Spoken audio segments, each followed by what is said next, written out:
आप यहाँ पर निर्दलीय लड़ रहे हैं, जो लड़ाई इन दोनों के बीच में क्या सोच के लड़ रहे हैं? हम लोगों का दुर्भाग्य है, जैसे अब आवाज उठाई आरा हिले छपरा हिले, यह ऐसा धरती है जिसका विश्व में प्रसिद्ध है। यहाँ का जो मर्ध्वज राजा थे, क्या लड़ रहे हैं, क्या सोच के लड़ रहे हैं कि दोनों को हरा देंगे? यही लड़ रहे हैं सोचकर, जे यह जहाँ पर हम लोग खड़ा है, आप जहाँ पर खड़ा है, यहाँ का सांसद महोदय उड्डयन मंत्री थे और आज तक यहाँ का एयरपोर्ट नहीं बना। अंतर्राष्ट्रीय आप करेंगे, अंतर्राष्ट्रीय बनाएंगे, अंतर्राष्ट्रीय बनाएंगे। आज उस जाने वाले हैं तो बोलते हैं जब अंतर्राष्ट्रीय बनाएंगे। यहाँ पर एयरपोर्ट का ना बनना बड़ा मुद्दा है, मैं जवाब लूंगी इस पर, आप जवाब दीजिए। मैडम, यहाँ सबसे बड़ा मुद्दा युवा के रोजगार का है। 10 साल से स्थानीय सांसद यहाँ पर रह चुका है, एक भी प्रमाण दिखा दे कि युवाओं के रोजगार के लिए इन्होंने कुछ काम किया हो। बगल में जेपी यूनिवर्सिटी है, बगल में जेपी। नौकरी और एयरपोर्ट, जबकि वो नागरिक उड्डयन मंत्री रहे, क्यों नहीं? जवाब दीजिए।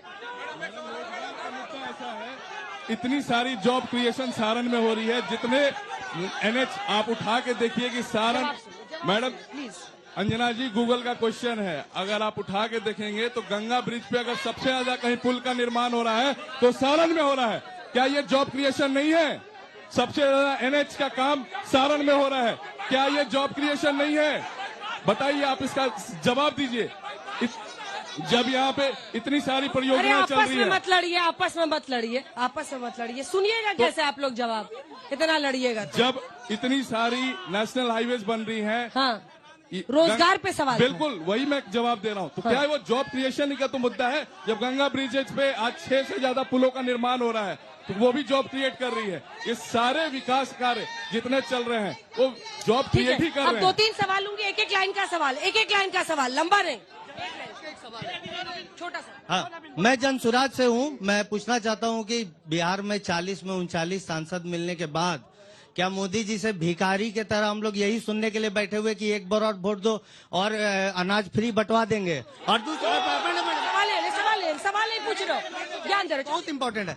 और रूढ़ी जी फ्लाइट पे उड़ते हैं, आज ही गर्मी में देखिए जनरल डब्बा में कैसे लोग जा रहे हैं, बेहोश हो जा रहे हैं इस गर्मी में। थोड़ा भी इलाज है मैडम? छोटा सवाल, एक लाइन का। हमारा तो बीजेपी का प्रधानमंत्री का तय है, लेकिन जो एनडीए गठबंधन का है उनका नेता कौन है? तो दोनों का जवाब। हमारा तो तय है कि माननीय मोदी जी चुन के आएंगे और प्रधानमंत्री बनेंगे तीसरी बार।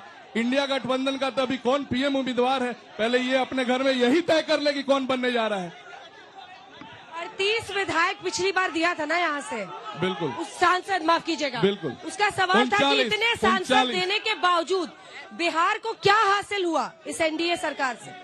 मैडम, बिहार को हासिल जो हुआ आप देख ही रही हैं। क्या हुआ? जीडीपी ग्रोथ बढ़ गया, इंडिया की 5th लार्जेस्ट इकोनॉमी बढ़ गई, बिहार में इतने सारे रोजगार आए, ये सारा मुद्दा ही है यहाँ पे। जब मोदी, अगर हम लोग पूछते हैं कि चेहरा कौन है, सीएम पीएम कौन बनेगा, तो आप गुस्सा जाते हैं। नहीं।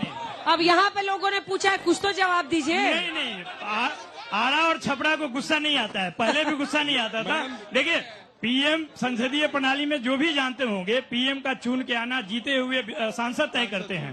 पहले से जो तय करते हैं उनको मालूम है। ये देखिए कि कितनी विकट समस्या है कि इतने फेलियर होने के बावजूद उनके पास कोई विकल्प नहीं है कि मोदी जी का एकदम।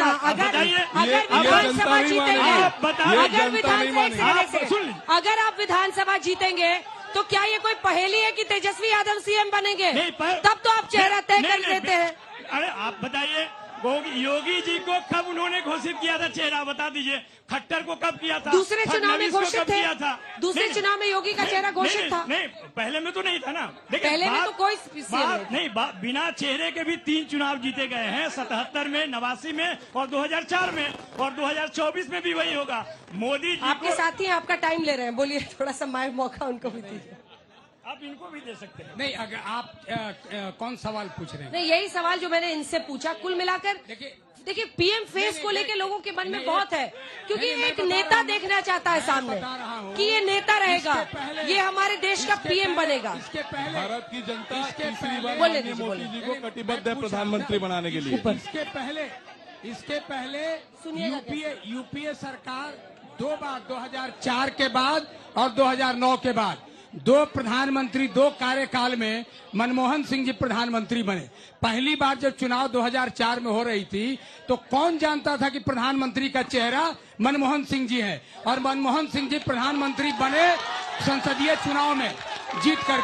ये एक इनका वहम है और देश के लोगों को गुमराह कर रहे हैं। मोदी जी का चेहरा अब काम आने वाला 2024 में नहीं है, और जो उन्होंने लेकिन यही मोदी का ठगी की है, चेहरा लगातार वो- एक सेकंड लगातार चल रहा है। विधानसभा में चाहे गोपालगंज हो, सारण हो, आप अच्छा परफॉर्म करते हैं, लेकिन लोकसभा आते आते जनता एकदम नकार देती है।